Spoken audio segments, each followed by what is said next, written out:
duck. Hey, Jenny, you have the hand. I can't open it. You right, Clara. Oh, blimey. All his nibs. Mr. Partridge. Hey, Mr. Partridge.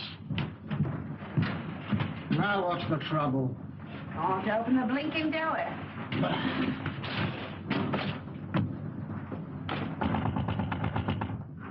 Come out.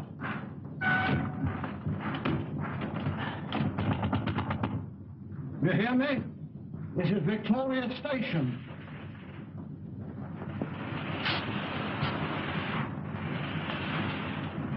Honey.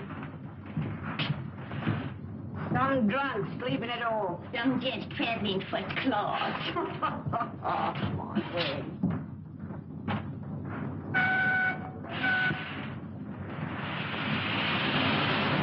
Jim, let's have your ladder. Yes, sir. Open that window. What?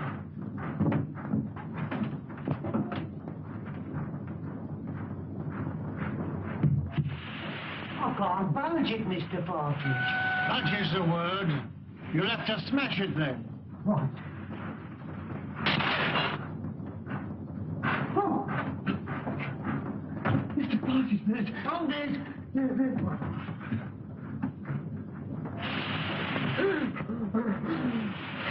Look, Hal. Fetch the police. Don't stand there gaping.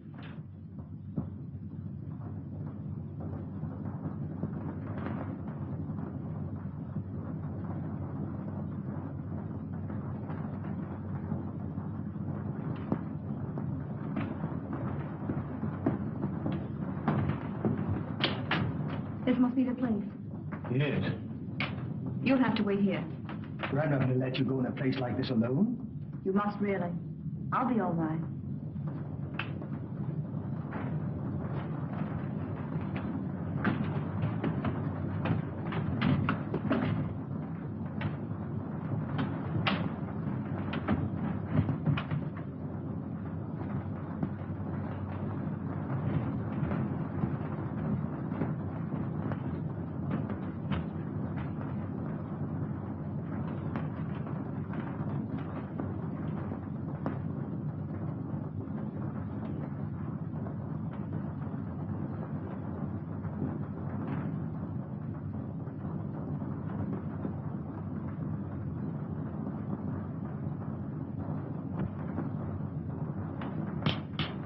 This meeting is now called to order.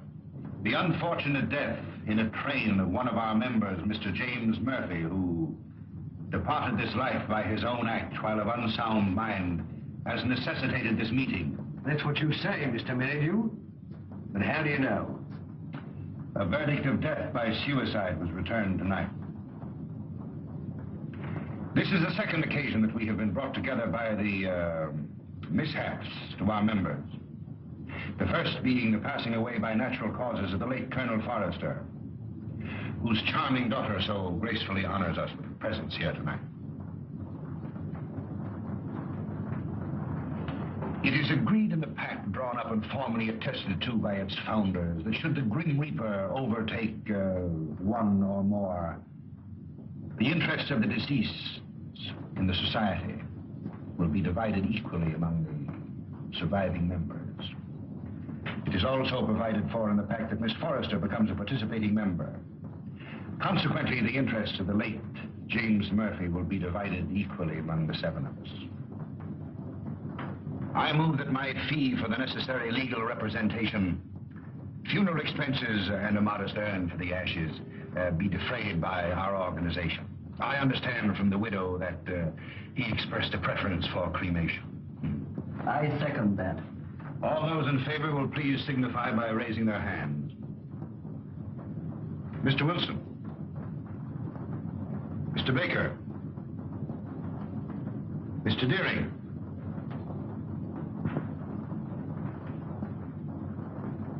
Mr. Pyke. Yet?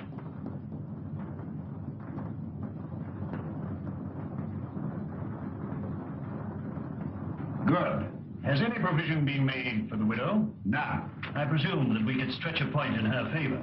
Emphatically no. Things are complicated enough as they are. Why did he want to kill himself? Have you ever met his wife? No.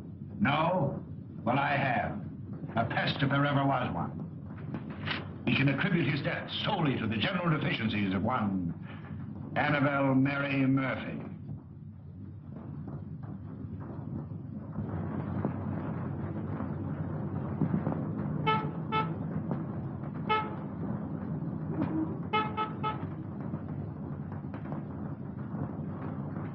What would you deduce from this?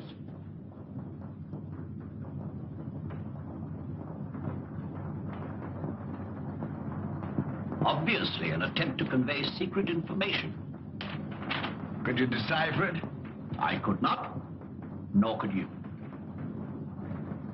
Would you like to bet? Certainly. How much? Shilling. My time is too valuable. The answer will be found in a large book because the numbers are large. I'd suggest the Bible.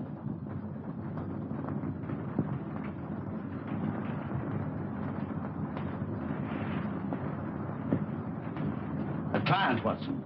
Well, the widow standing under the street lamp. A widow? Would you like to bet on that? Of course. Well, I'm not going down the street to ask her. Ah. Won't be necessary. She's made up her mind. So you deduce at a distance, eh? Not in this case. I recognized her features. She's a Mrs. Murphy. Her husband was murdered 3 days ago. You mean the man that was found dead in a train? Exactly. Come in. Mrs. Murphy to see you, sir. Mr. Holmes, I'm in such a mess. Such a mess. My husband up and died without leaving me as much as a threepenny bit. It's a crying shame, Mr. Holmes. That's what it is. Sit down and try to compose yourself. Cut off without a farthing by an ungrateful good-for-nothing. Me, at my time of life. No dirty dog had a better wife. I've waited on him hand to mouth. Stood by his side morning, noon, and night. And what does the stinker do? He ups and kills himself and leaves his money to a trust and Mr. Merridew. Yes. And there's another stinker if I never saw another. Won't even let me have a sixpence. He won't even let me have a halfpenny, Mr. Holmes. Thaddeus Merridew, the lawyer? Yes, the thieving hound, the dirty rat. 1 moment. You were married how long? 5 blessed long years. Previous to your marriage, your husband served in the army. You knew him? Of him.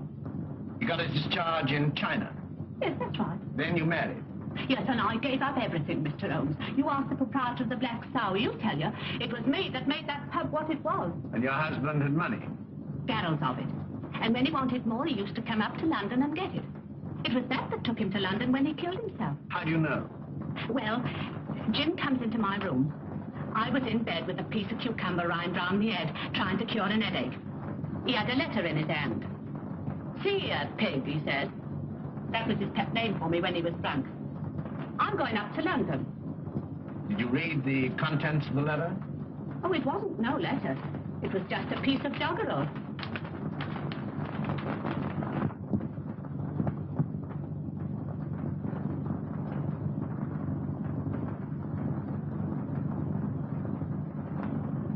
Watson, make a note of Mrs. Murphy's address. 232 King's Cross Road. Then you'll undertake me, Mr. Holmes. I'll take up your case. Mind you, it'll have to be for love. Love? For Nick. I've heard as how you like working for nothing. My interest is to bring the criminal to justice. Oh, never mind about justice. Never mind about the crime. All I want is my husband's lawful money. And I want you to slap that thieving lawyer's face right across between his greasy fat chop. Good night, Mr. Holmes.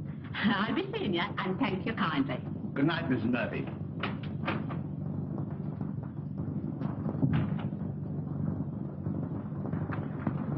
Deep water, Watson. She needs some shady lawyer, not you. Think so? I'm amazed that you're wasting your energies on such a morbid trifle. Who is this Merridew? London's most dangerous crook. The king of blackmailers. A gliding, slithy, venomous snake. Once in his power, he'll squeeze and squeeze until he's drained his victims dry. More than once I've had my net around him, but so far he's managed to wriggle his way out. The time has come, Watson. The time has come for Mr. Thaddeus Merridew. And now, Miss Forrester and gentlemen, this concludes the meeting. I would like to have a word with you alone. I sincerely trust no further accidents will happen to occasion another meeting. You never can tell.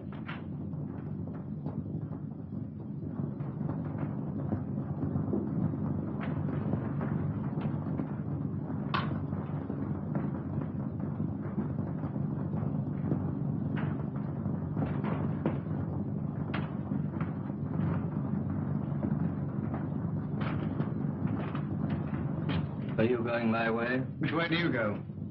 I go the other. That leads to a dead end. That's the way I go. Good night, then. Good night.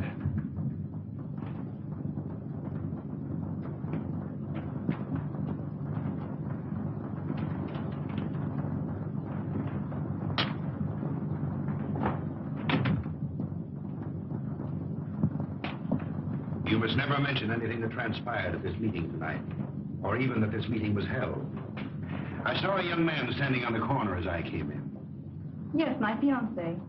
He brought me here and is waiting for me. Oh. Then you're thinking of the Marin? Yes. I wouldn't if I were you. That is, at least until you've consulted me. But why? I can't explain. In a short time, the society will no longer exist. Until its affairs are winded up, it would be most unwise for you to marry. Your father would not have wished it. What had my father to do with these people? Didn't he ever tell you? No. Then I must respect his silence. Remember, not a word to a living soul. He's after me. He's after me. Captain Pyke. Oh! Oh!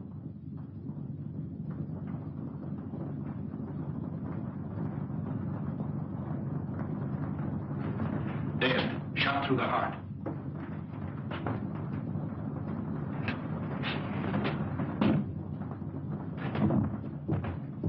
You wait here.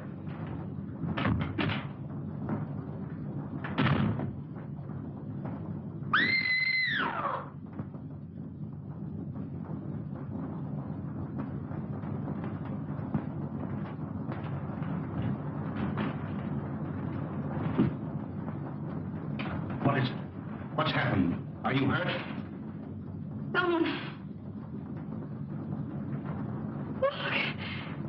It's disappeared. What does it mean? The murderer must have had an accomplice and removed the body.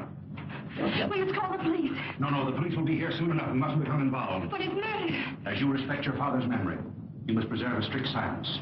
Not a word. Come.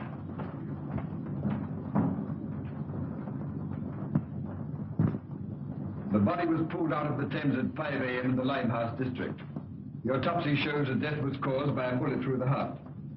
The features, as you see, are unrecognizable, caused possibly by the battering of the head against the wall where the body was found.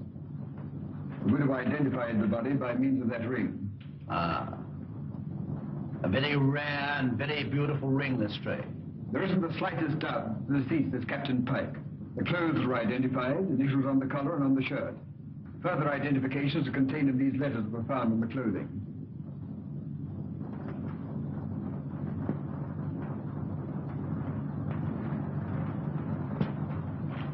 Where is the widow? We asked her to wait. She's in the adjoining room.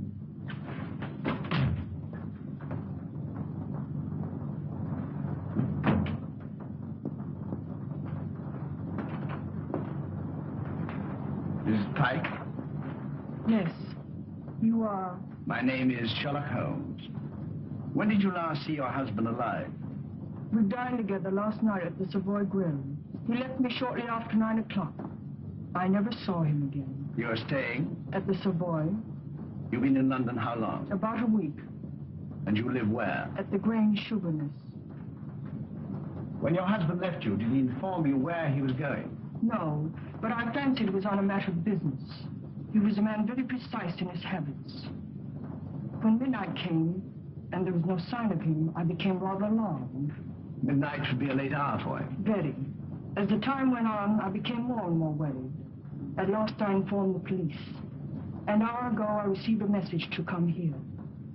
where I identified the body of my poor husband. By the ring? Yes. Did he always wear a ring? That one, yes.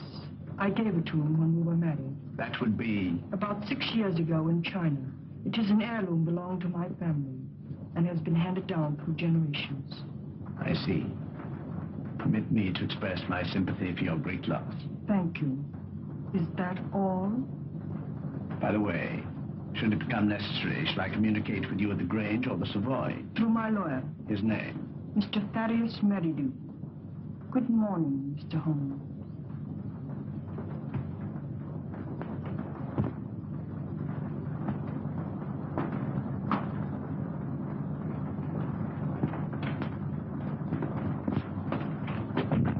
Well, what do you make of it? Murder, unquestionably. Is that all? That's all I have to say. What do you think? I think that the lady is a liar.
Papers are full of the Pyke murder mystery.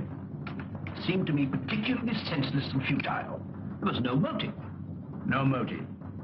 Peer deep down in the black heart of Thaddeus Merridew and you'll find a motive. You don't mean to suggest that he had anything to do with it, do you? I suggest nothing. Come in. Inspector, it's strange to see you, sir. Mr. Holmes, Dr. Watson.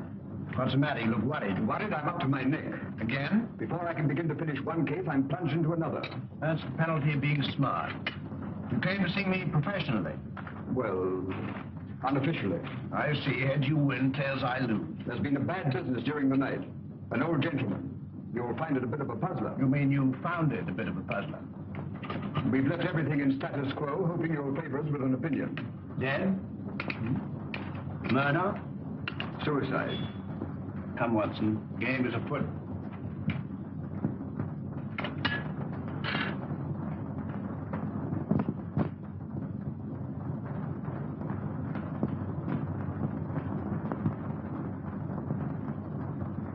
He was well known as a stamp collector. Very interesting.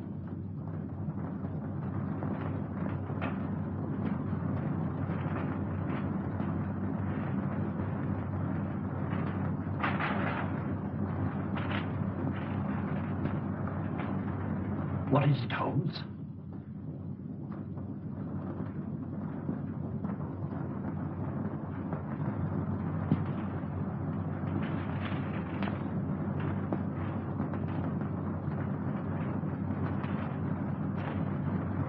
That leads out to the garden, seldom used to judge by the rusty hinges.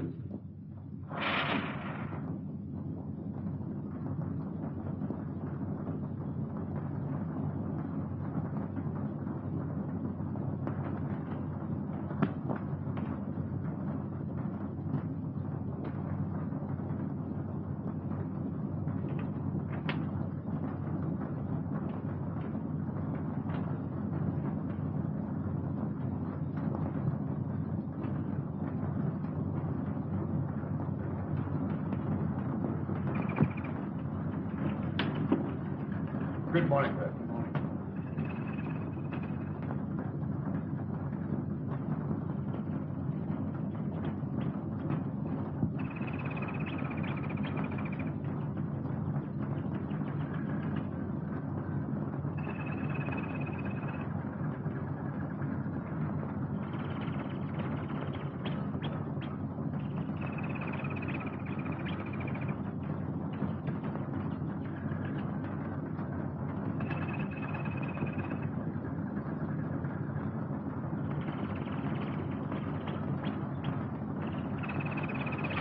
You can see that I've left everything untouched. If a herd of buffaloes had passed along, it couldn't be a greater mess. You can take a smoke. Thank you, sir. What do you think? There's been murder done. The murderer was a man. He was in the prime of life, 6 feet in height, has small feet, wears square-toed boots, limps slightly on the left foot, and smokes Trichinopoly cigars. If it was murder, how was it committed? The assassin was in the house before his victim arrived. He hid in the recess behind the window. While there, he smoked a cigar. He fired a shot which hit the victim on the back of the head and then dragged the body to where you found it. He left and returned some while later to fire a second shot, this time through the mouth. You'll find the mark of a boot clearly imprinted on the congealed blood. What was his object? To obliterate the effect of the first, hoping by so doing to transfer the crime from that of murder to one of suicide. Bullet number 1 you will find in the wall on the farther side of the room. The other will be found embedded in the body of the murdered man. Come, Watson. We mustn't keep Mr. Merridew waiting.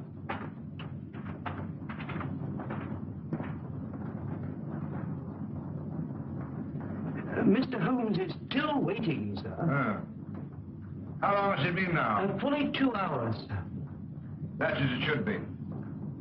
You may show him in now. Very good, sir.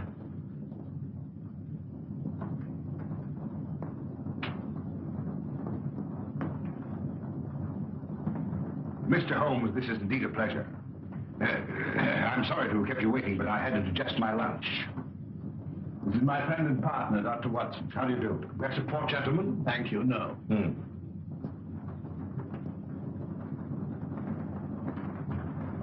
Cigar? Thank you. Be seated, gentlemen. I represent Annabelle Mary Murphy. Charming lady. I'm empowered to act on her behalf. Congratulations.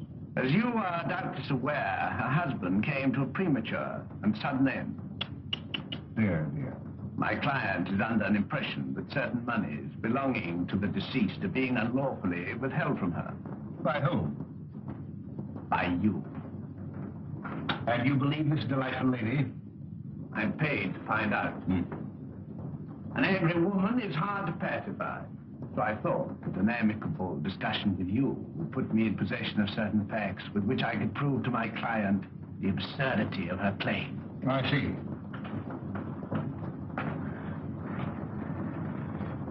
Is that all? That is all. Dear, dear, you're not smoking my cigar. You refuse to assist me. My dear Mr. Holmes, I have neither the information nor the authority. You see, until a few days ago, I was not aware that your distinguished client existed. In my profession, I deal with many cases impartially and legally without coming into personal contact with my client. It won't do, Mr. Merridew. Anything else? May I trouble you for a pencil and paper? Help yourself.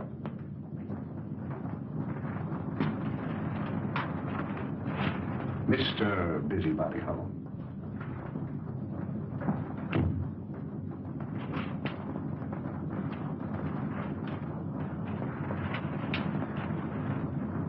By the way, I think you should know that another client of yours met his death last night. Mr. Malcolm Deering, found murdered.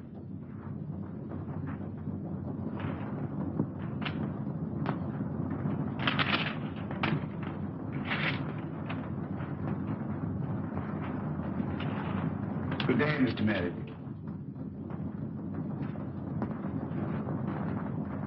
Come, Watson.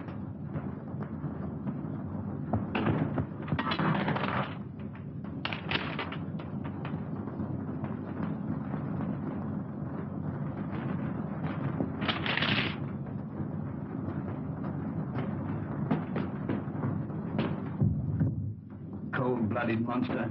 Well, I've given him something to think about. Did you see what I saw? His feet. What about it? But they were small feet. And the boots.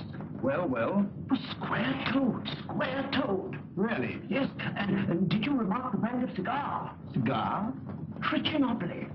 It was stenciled in big letters on the top of the box. Is that all you observed? Was there anything else? 100 things. Among them, the cipher to the code. A large book, Watson. I saw no Bible. Which will call Whitaker's Almanac a large. Yes, indeed. In that book will be found the message of the numbers.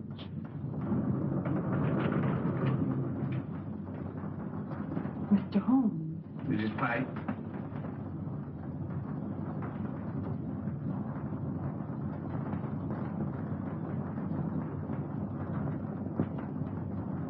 Holmes, what did you write on that sheet of paper? A long shot in the dark, Watson, but it hit a bullseye.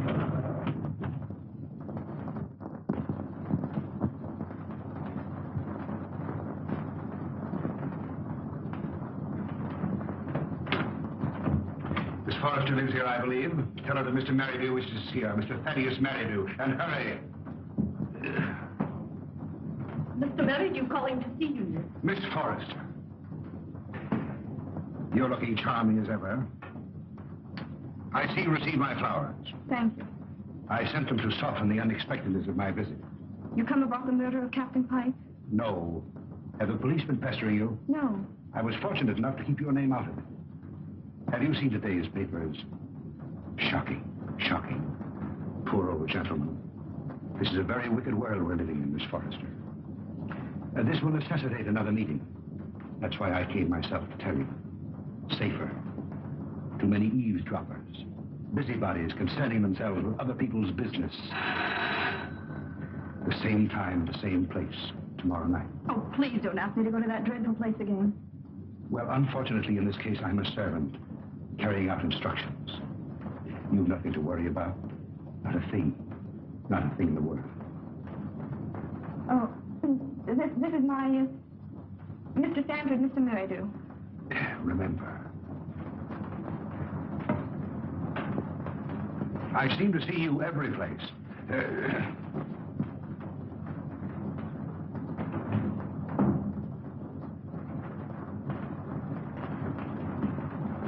Who is that man? He's my lawyer. Oh. I remember seeing him the other night. But what's he doing here? Oh, please don't begin that all over again. But Eileen, surely I have a right to know.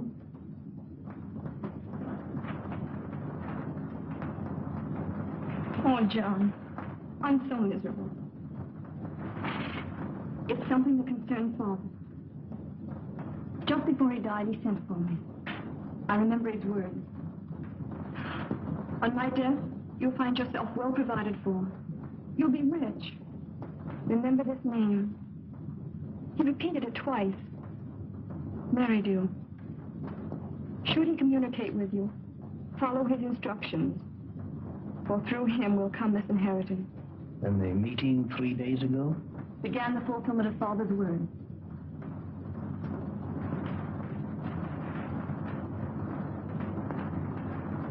I think I'm beginning to understand.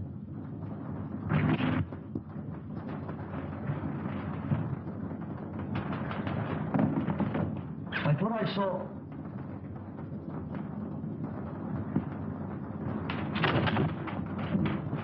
John! John!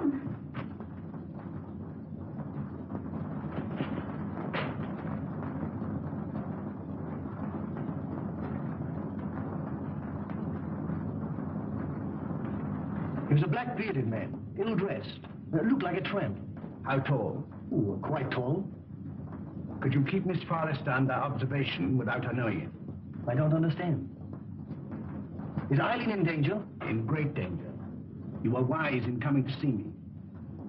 Should anything unforeseen occur, get in touch with me. Go to her. Remember, get in touch with me.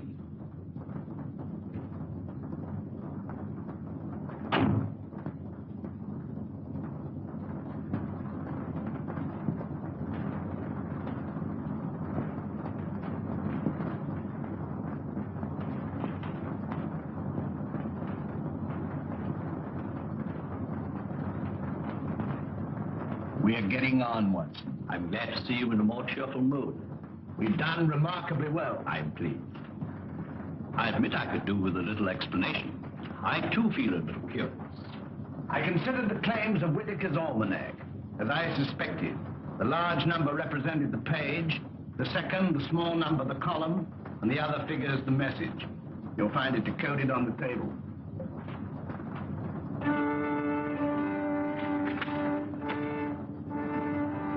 Meeting of Scarlet Ring, Tuesday, Limehouse.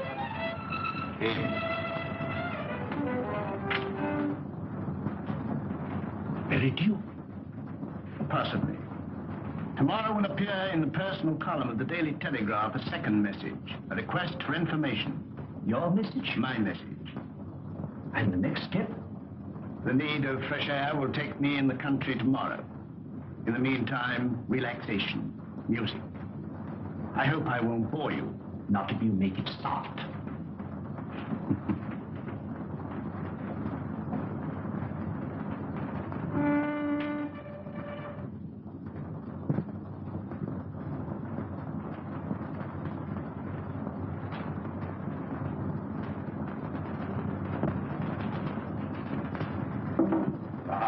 Things are getting worse and worse. I hear tell as though they'll get more worser before they gets less worser. Same as I say. That were a very bad business about Captain Pyke. A very bad business. Same as I say. I hear tell us how the old ranger's going under the hammer. Lock, stock, and barrel. Same as I say. And I almost broke this old back of mine of weed in their old garden. And to look at it now, you'd think I'd spent all my time in here. Morning, sir. Morning. Morning. How far is the Grange from here? Some will tell you 4 miles, and some will tell you 5. But I say it's more than 4 and less than 5. Is there any means of getting there besides walking? Bless your heart, yes, sir. I've an old trap. I'll harness up old Caesar and old Will he'll drive you over. Do you take anything to drink? Wouldn't come amiss. Scotch and splash. Put a bottle on the table, some glasses, and a siphon of soda. Come in, sir, come in. Lord love us, it feels good to be busy again. You're a godsend to him, sir.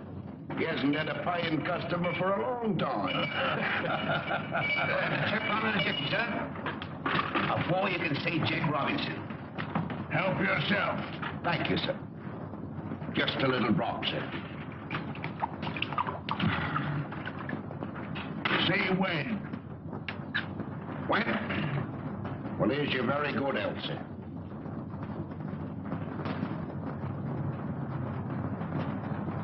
I feel like a new man, sir. Well, and now give the new man a drink.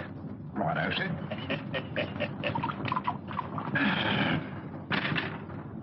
When? Is your very good health again, sir? Good health. Were you born in these parts? I've never seen none other. Worked for the Pyke family all my life. Till I got tired of working.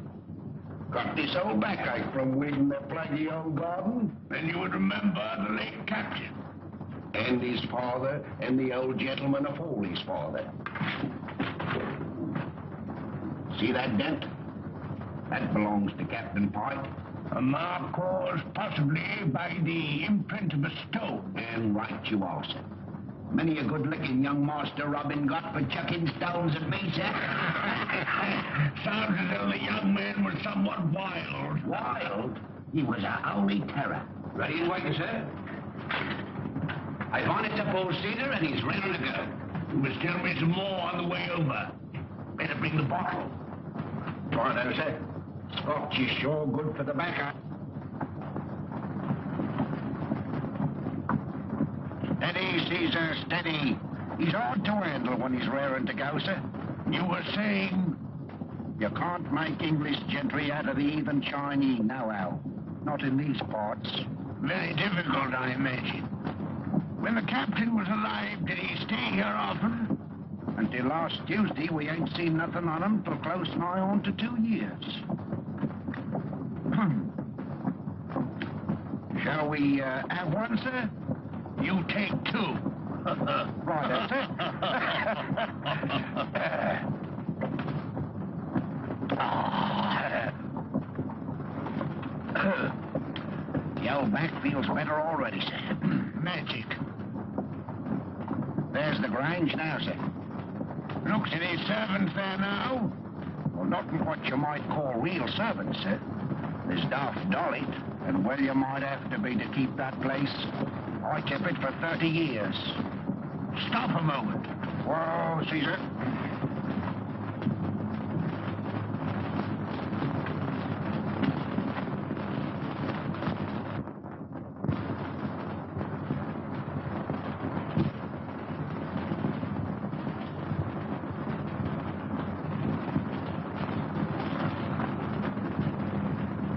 I'll walk the rest of the way. I'm in a hurry. Wait here for me. I won't budge an inch.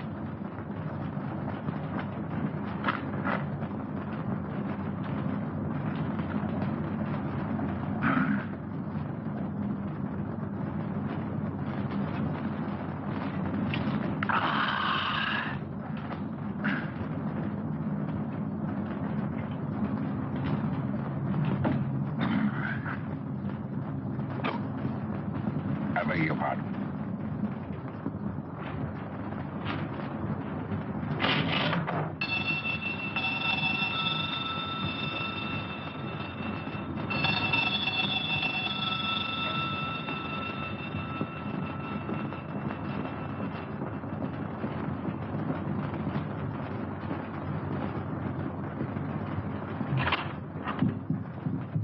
Is your mistress in?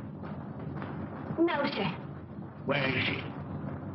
London town. I understand that this house is for sale. I may wish to buy it. I look it over.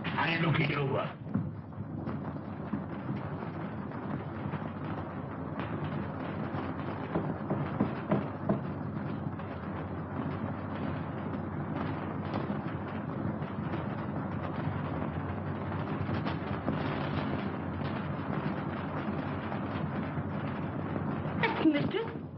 Such a good looker. Such eyes. She walks like a cat. Such a figure. Such a fine bit of goods. Buzz.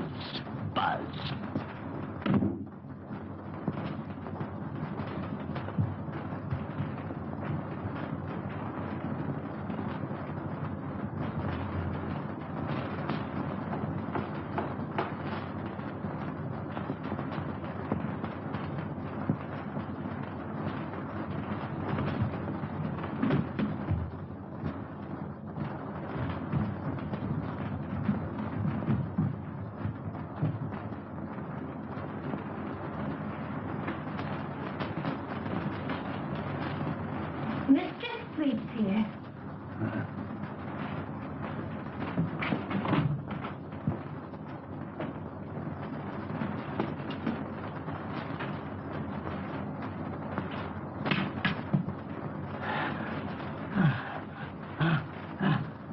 Ain't you feeling good? It's my heart. Water, quick. Just a minute.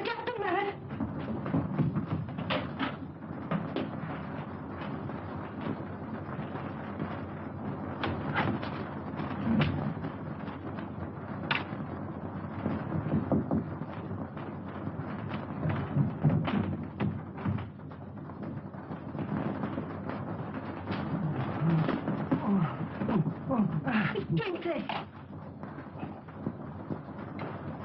Not dying. Telephone for a doctor. Oh, dear. We haven't got any phone in the house. Let me go for one. Doctor's a good 5 miles away. Fetch him. Hurry. Run. All right. I'll run.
It's so kind of you to come.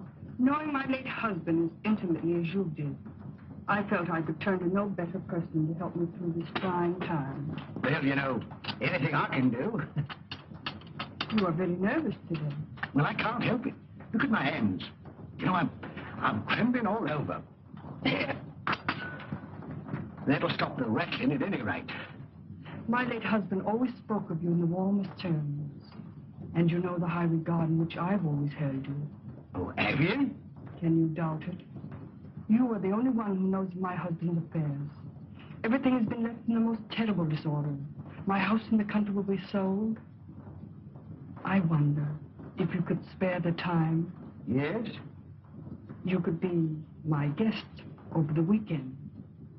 And we could go through his papers together. Well, you know, with pleasure. I could do with a bit of a change. We could drive down. Would tonight be possible? Tonight? No. You see, I've got an important meeting tonight. Then tomorrow. Tomorrow. May I make a little confession? You know, Mrs. Pyke, I've always admired you tremendously.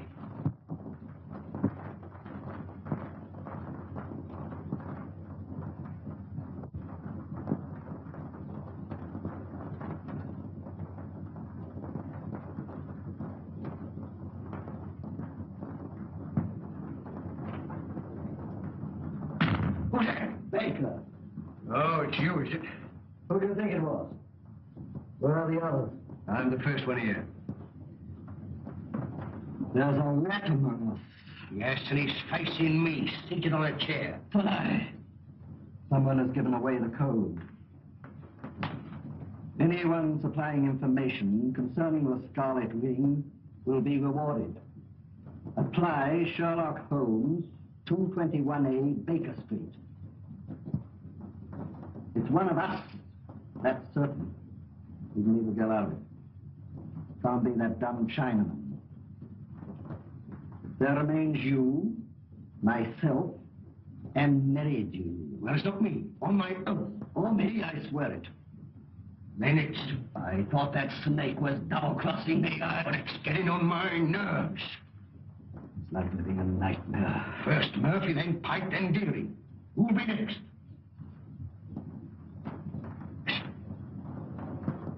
Suppose someone was to supply information to Sherlock Holmes. Then it would all come out. No, Holmes is different from the police. He protects clients. Holmes works with the police. What's in the back of your mind? I want a fighting chance. I want to leave. This suspense is getting on my nerves. It's killing me. What suspense? Well, pray be seated, gentlemen. I overheard your conversation. It's most illuminating. We are not going on. No? And why not, Frank? I don't want to die like Murphy. Or be found dead like Pyke. No, perhaps you'd like to spend the rest of your lives in prison, No, my friends, crime brought you together, and by crime you will stick together. Gentlemen, in a few more days, the Scarlet Ring will cease to exist. We'll cease to exist, you mean? I have just received word from the agent in Antwerp that the plunder has finally been disposed of. This time next week, the principal will be in my hands. A small, unimportant matter of some £1 million, to be divided equally among us. £200,000 apiece. £200,000. And meanwhile? You waited for 5 years. What's a matter of a few days? Yeah, what guarantee is there we'll be alive to receive it? None. Of course, if it were a question of your life without the money, it might be arranged. How? Letter in the form of a deed of gift relinquishing your right to any benefits accruing to the society. And give up £200,000? It might ensure your life. I'd see you burn first. Shh. Not a word.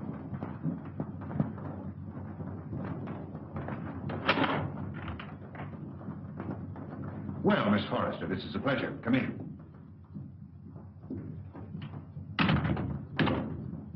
Won't you sit down?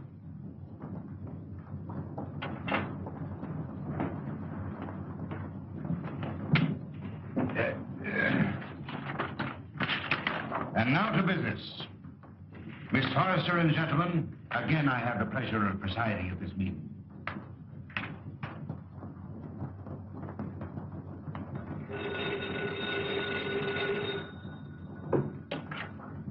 Hello?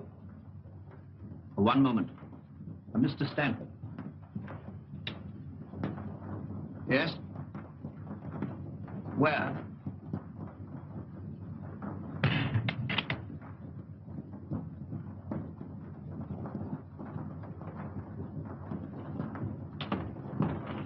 Oh, thank heaven you come. I followed her here and phoned you immediately. She went through the side door.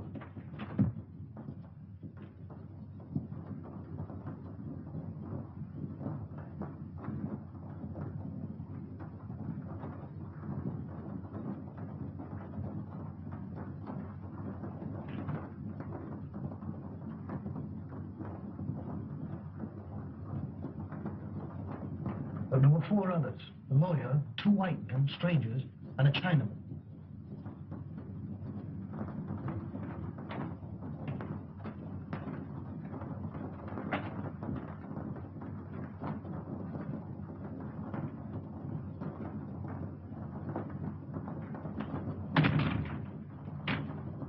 When it comes, it won't come from the sky. Oh, shut up. Oh? I'm on fire. Life's worth more to me than money. Yours may be, mine isn't. Shall we walk to the station together? No, you go ahead.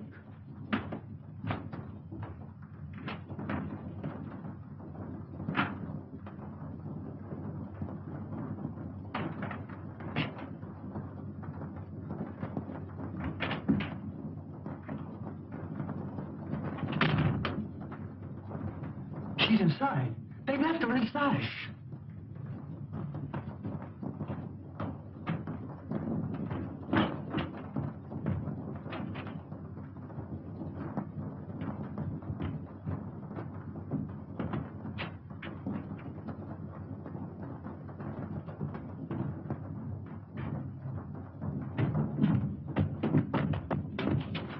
Gas!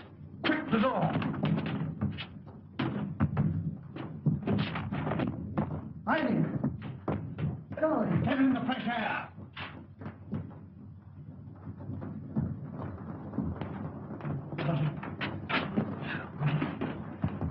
You came in the nick of time. Get her home. Don't let her out of your sight. Guard her.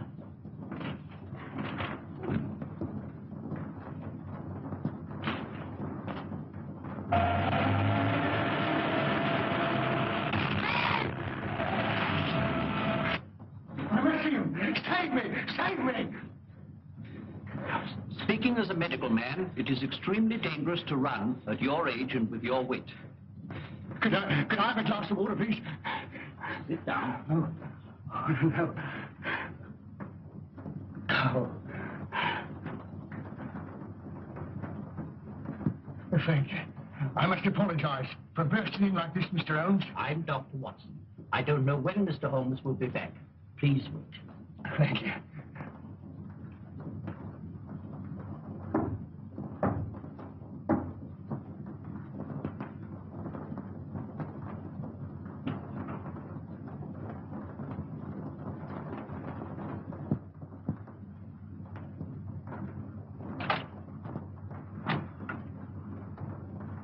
Come in.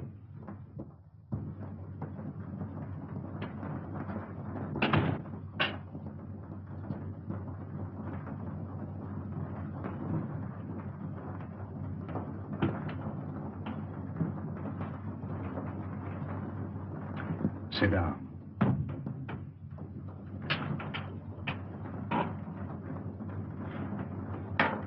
Cigarette?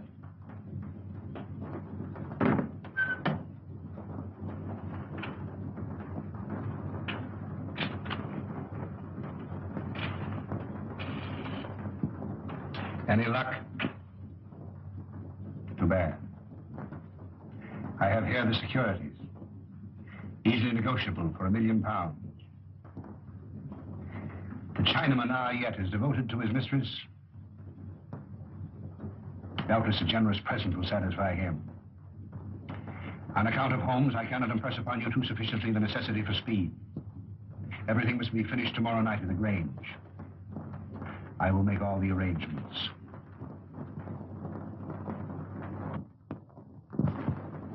You've got to help me, Mr. Holmes. If you don't, I'm a doomed man. Not 10 minutes ago, an attempt was made on my life. You see, I live in Evelyn Street. I was on my way there. I was about to cross the road, and some instinct made me leap back. And as I did, a car, driven with terrific speed and coming on the wrong side of the road, whizzed by me. How I escaped was a miracle. Did you by any chance see the occupant of the car? Yes, as it flashed by me, I caught a glimpse of the driver, a black-bearded man. Is there anyone who would benefit by your death? Yes, 4 persons. You see, Mr. Holmes, there's an estate to be settled up. And if I should go out, well, they get my share. Is any one of them capable of committing a crime? Yes, 3 of them. How much is your share of this estate? £200,000. Naturally, you would wish to live to enjoy it. When were you in China last? I was never in China. Come, come, sir. Then the tattooing above the right wrist? Well, that was done in England. You must be mistaken. That particular yellow is to be found only in China. What made you come to me? Well, you see, Mr. Holmes, I'd heard of your reputation. How did you know my address? Aren't you here in answer to my advertisement? Were you not returning from Limehouse?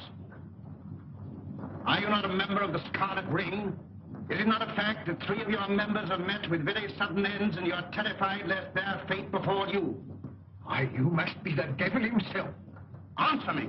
Yes, Mr. Holmes, but I'm helpless. I'm up against some power that no precaution can guard against.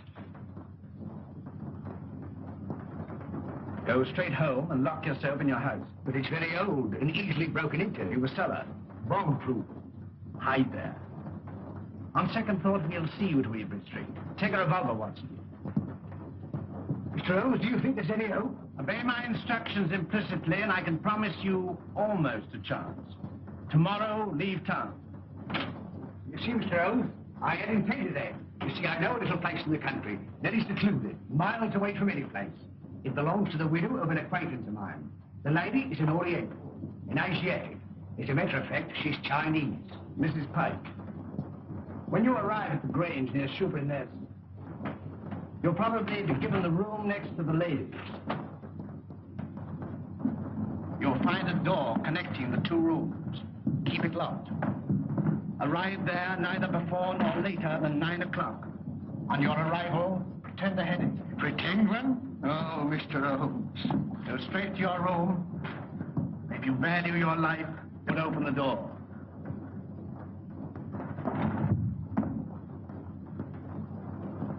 Baker! I got him too. Poison.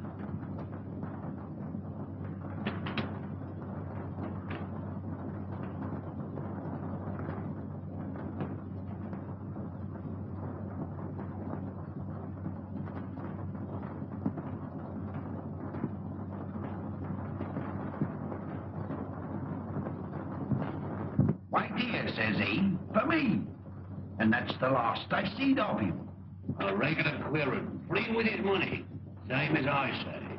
He must have been a pickle when he was a lad. Dolly ran all the way to fetch Dr. Smallwood. And she and Smallwood now burst a blood vessel trying to get to him. And when they found him, he wasn't there. And nary a one of them ever set eyes on him again. Same as I say. Company. Evening, gentlemen, evening. What we get, we'll make way for the gents. Good evening, gentlemen. Good evening. Good evening. Good evening. Take anything to drink? Wouldn't come amiss. Scotch and splash? Scotch and splash? How did you know, sir? Thank you, sir. Give your orders, gentlemen. Put a bottle on the table. Glasses and a siphon of soda. Bottle of whiskey. 4 glasses. Gentlemen. All right. Hurry up, the 4 gentlemen here. 4 glasses. There you are, sir.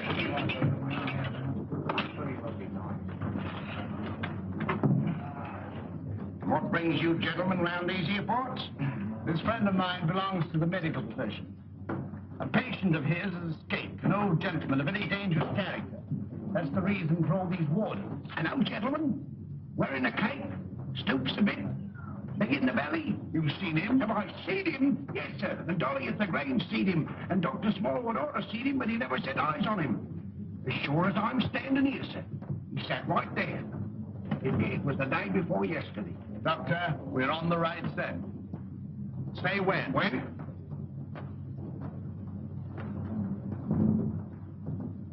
Well, here's your very good health, sir. Another beer? Thank you very kindly, sir. Pay the bill, Watson. And take care of this gentleman. Come along. What do you have? Well, I'm here hoping that we get him. Who? Dash my buttons if I know. My mind's never been in such a fog. It's time to leave. Gregson should be there by now. We'll have the Grange so well surrounded a cat couldn't get through without being seen. Come along, men.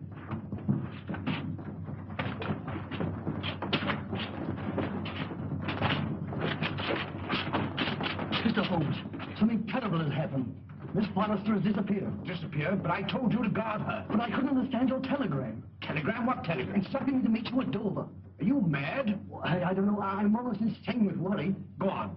Well, I arrived at Dover and suspected it was the host. I turned to London immediately. Fortunately, I have a racing car. Arriving there, I went straight to Eileen's house. She'd gone. May told me that she left in the early afternoon with a strange woman. A Chinese woman? Yes. I called you, but you left. When I gave my name to your housekeeper, she told me where I could locate you. Oh, Mr. Holmes, what could have happened? Or where could she be? Come, Lestrade. There's not a moment to lose.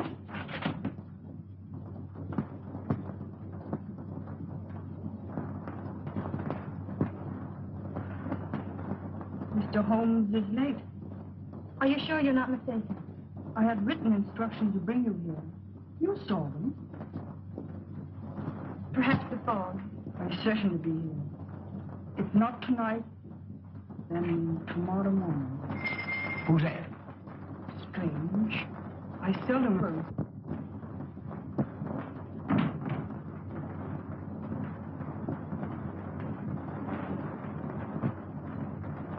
Stop!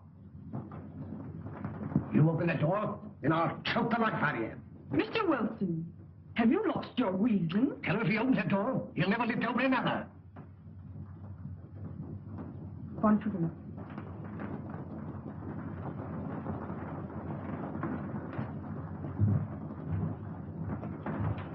Who is it? Telegraph wire.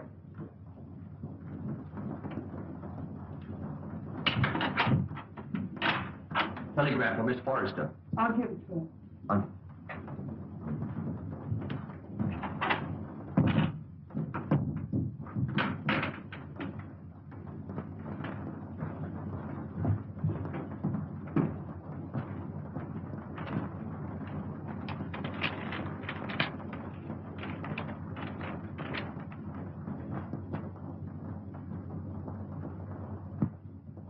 Good news?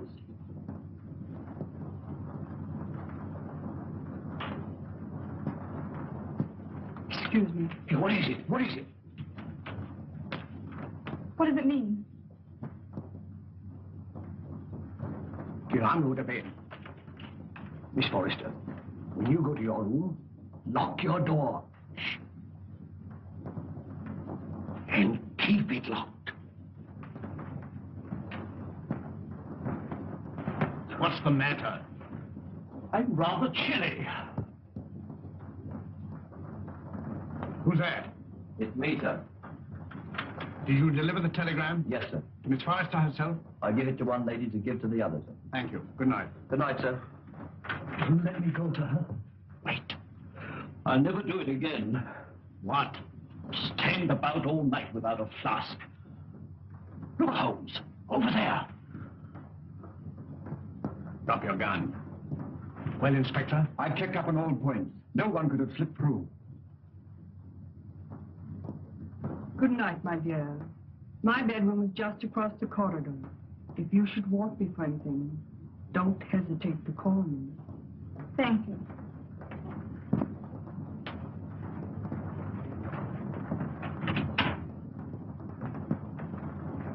night. Good night.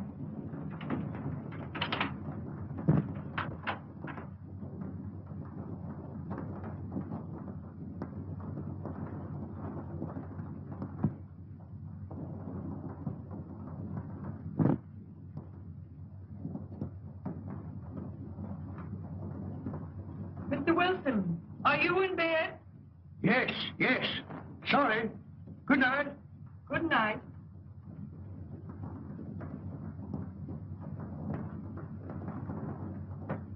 Who's that? Gregson. He's here. Came by boat. When? 15 minutes ago. Why didn't you let me know sooner? It's this fog. Our men lost their bearings. Watch the front of the house. Come. Come. All right, you stay here. Very good.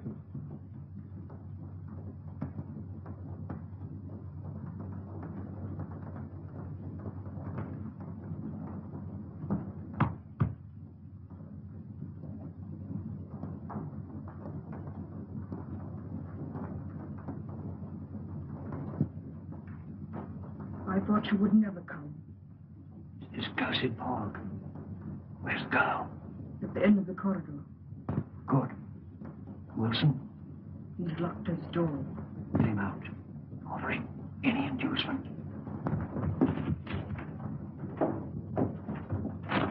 It's in the house.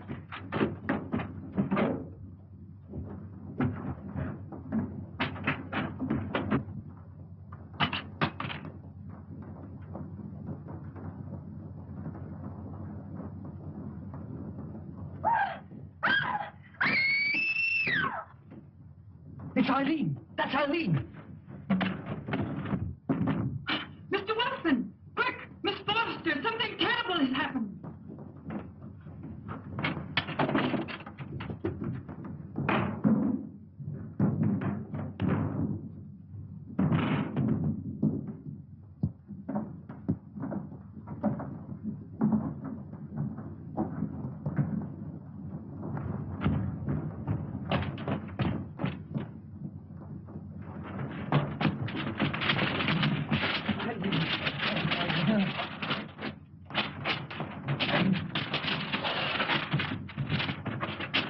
Eileen, my darling, are you all right?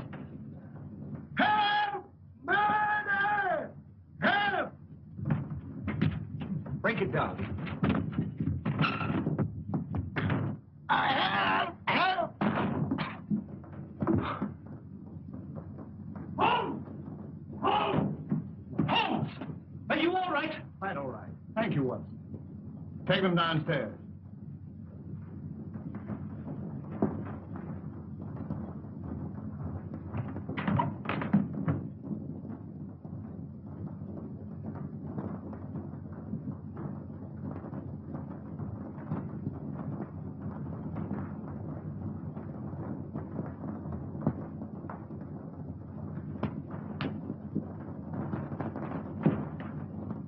As I suspected. Captain Pyke.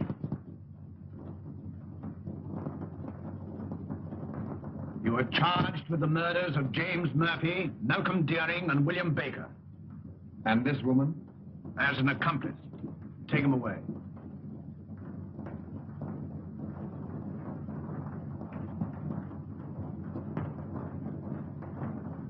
I saw him killed. You saw him pretend to be killed. It was he who attacked you. He was shot. No shot broke that window. He broke it himself. But the blood. Animal blood. On a sponge. Merridew, of course, was in on it. Mr. Holmes, there's a second man outside. Came the car. I thought it my duty to detain him. Bring him in.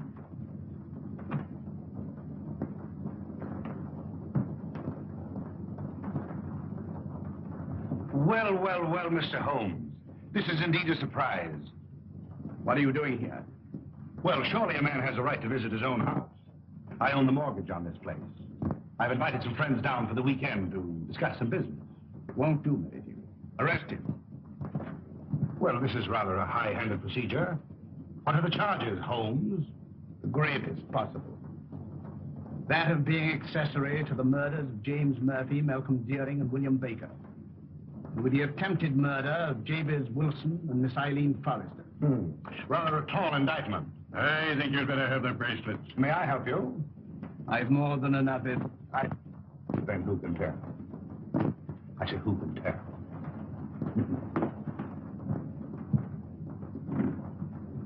This will mean promotion, Lestrade. I'm very grateful to you, Mr. Holmes. But how you did it beats me. Simple enough. Simple. Simple? By the examination of the footsteps in the garden of Mr. Deering's house, probably certain of the murderer's description. You'll remember the ring. There was no mark to indicate that it had remained on that finger for a period of 6 years as stated by his mistress. His wife, you... Mistress Watson. Mistress. Well, you ought to know. And the scarlet ring? Perhaps you'll remember the disappearance of the Mandarin's gems in China some years ago. Perfectly. To realize on gems of international repute would be a ticklish matter? Very. That'd have to be broken up piece by piece and then disposed of carefully and slowly. Exactly. The scarlet ring was formed by the instigators of the original crime to protect the receiving end. What was Pyke's motive? Greed. The last survivor would become the recipient of the entire booty. I think it will be found that Pyke was the original ringleader. But Mr. Wilson could furnish us with an answer to that. Not one word.